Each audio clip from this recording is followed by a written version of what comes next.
Hi everyone and welcome back to my channel. My name's Kendall and this week we have another bonus for you, which is a block tutorial for the Starlet Sew Along hosted by Pat Sloan at her website ilovetomakequilts.com.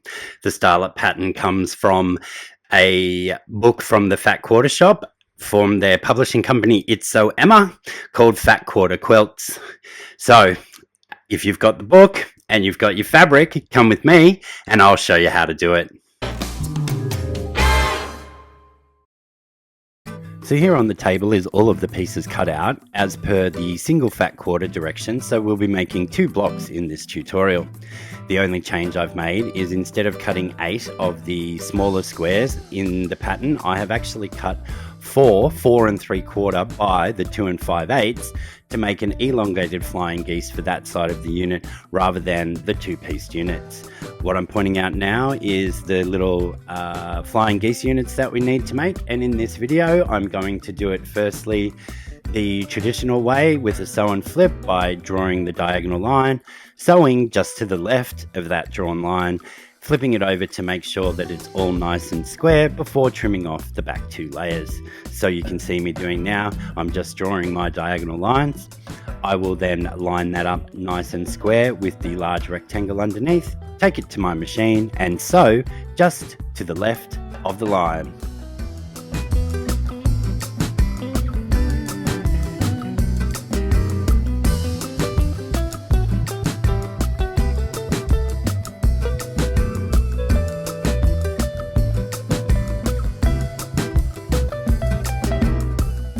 The reason I like to sew just to the left of the drawn line is so that there is an allowance for when you fold this over and back to check for squareness, that the amount of material taken up by the actual thread is accounted for. So now what we need to do is just fold this back and make sure that all of our edges still line up and we still have the same size rectangle. Once you're happy with that, you give this a good press to secure that down and then trim away the back 2 layers before repeating with the other side.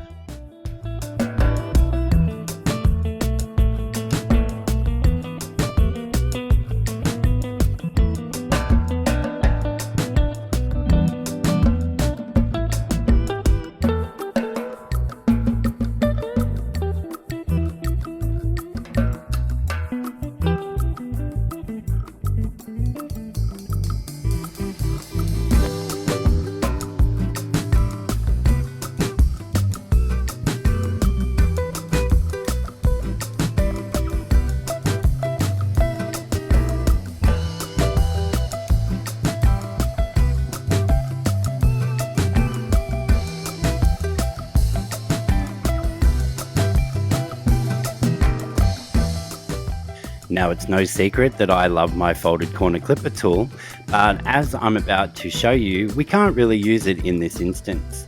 The folded corner clipper tool only has markings at every 1/4 of an inch, and we're working with a very different measurement all throughout this quilt.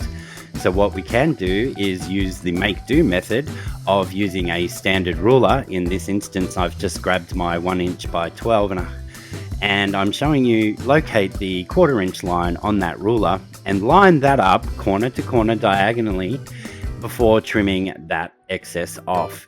This will work in the same way as the folded corner clipper tool, and now we can just sew our 1/4 of an inch seam and press this out and Bob's your uncle. We'll repeat this to make the remaining 3 flying geese units.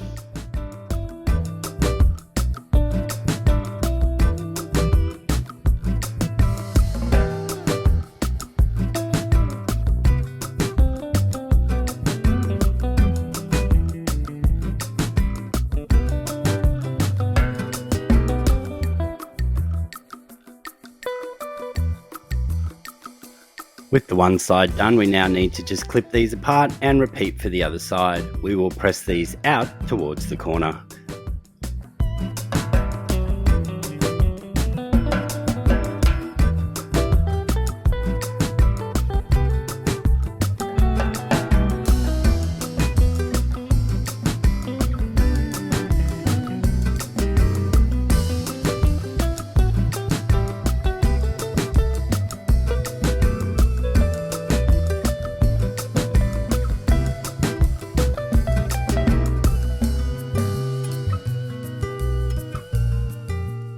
You may be wondering why I didn't choose to do the flying geese 4 at a time. As you would be aware, that is also one of my favourite methods.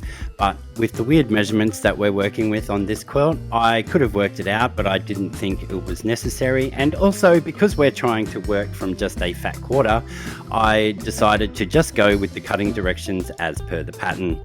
We now just need to add our flying geese on either end of our large rectangle, and we will press these towards the large rectangle into the center of the block.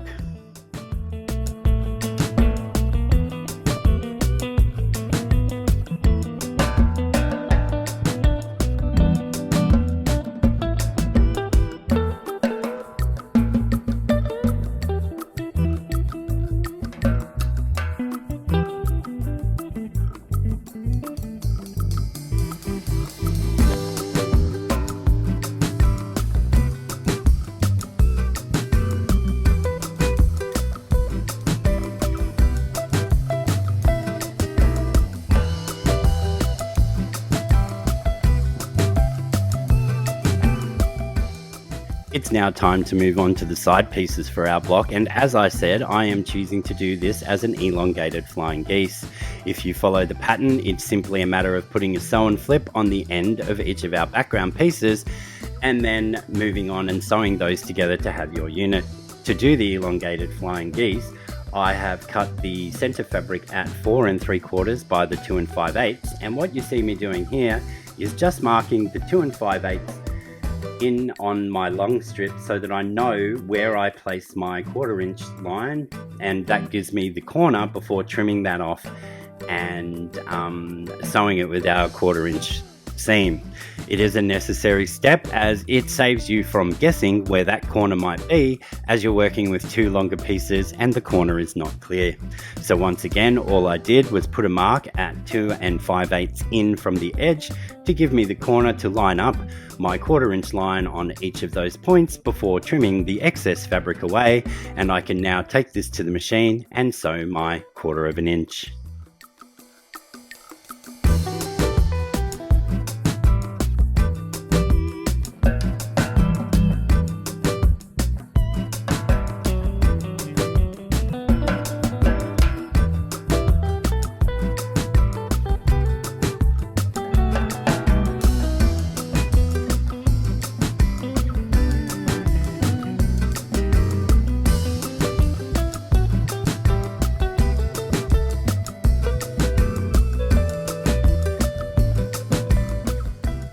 With that side done, we'll just clip these apart and press towards the background fabric.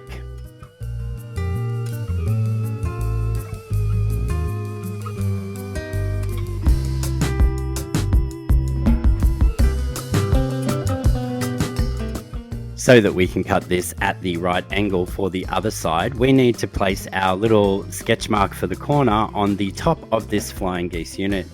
So you'll see me lining this up here and realizing, yep, I need to put it on this. So let's flip that upside down and place our same little 2 5/8 inch mark on the peak of that flying geese unit. Line that back up with the other background piece, as you'll see me do in a moment. Line up our 1/4 inch on that check mark and the opposite corner, and we can trim this off before taking it to the sewing machine and sewing our 1/4 inch.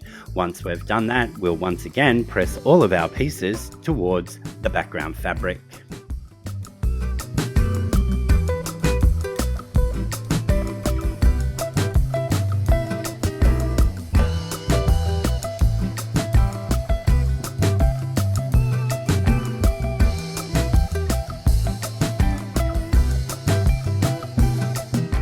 The elongated flying geese method may seem a little bit more difficult, but it is simply just a few extra steps, and I feel that it lets you make a focus of your feature print on each of these without having that seam down the middle.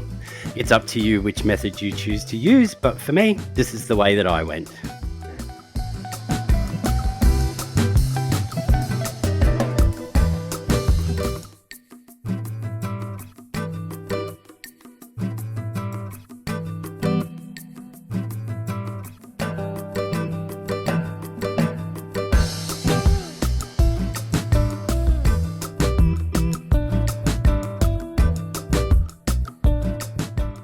With those side units now made, and hopefully that was simple enough for you to follow, we now just need to attach one to either side of our already created blocks, and then we will press this a bit differently by doing my clip the seam method, and I'll get to that when we get there. So just line these up on either side of your block and sew your 1/4 inch, and then I'll meet you back at the pressing station.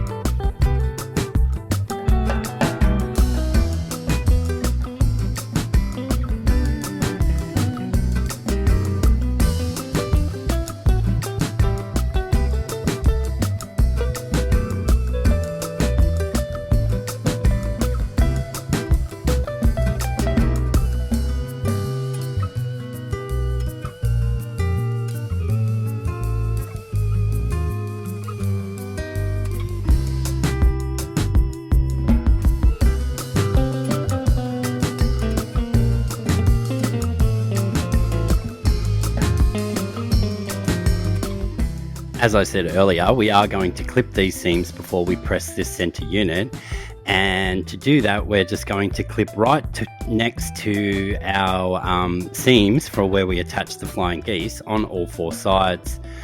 This way we can manipulate our seam allowances so that at the top where those flying geese are, it goes in one direction, and in the middle it will go in another direction altogether to control which way the bolt goes and give us the flattest block possible. So once I've clipped these and pressed them, I will then flip it over and show you what that looks like.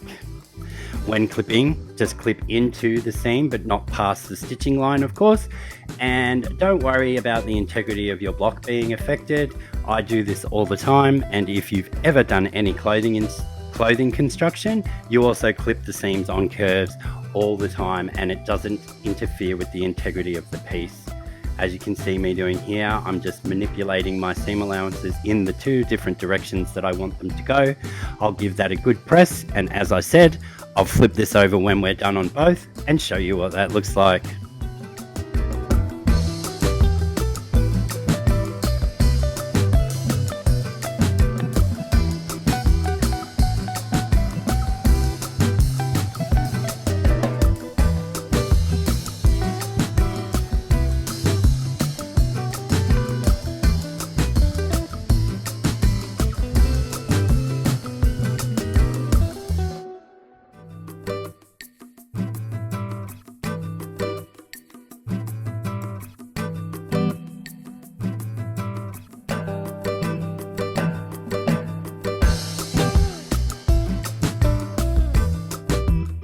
With our blocks now pressed to perfection, I will just show you here the directions that I press those fabrics in from my little snips, and it just controls the bulk of those seams and gives you the flattest block possible. So that's all there is to the Starlet block, and you will make 2 at a time for a total of 20 from your 10 fat quarters. Thanks for joining me again this week, folks, and if you've liked what you see, make sure that you click that thumbs up button and subscribe to my channel if you haven't already done so. Most importantly, tickle that little bell icon and you'll be notified of everything that I upload. So thanks for watching, and I'll see you all again next week.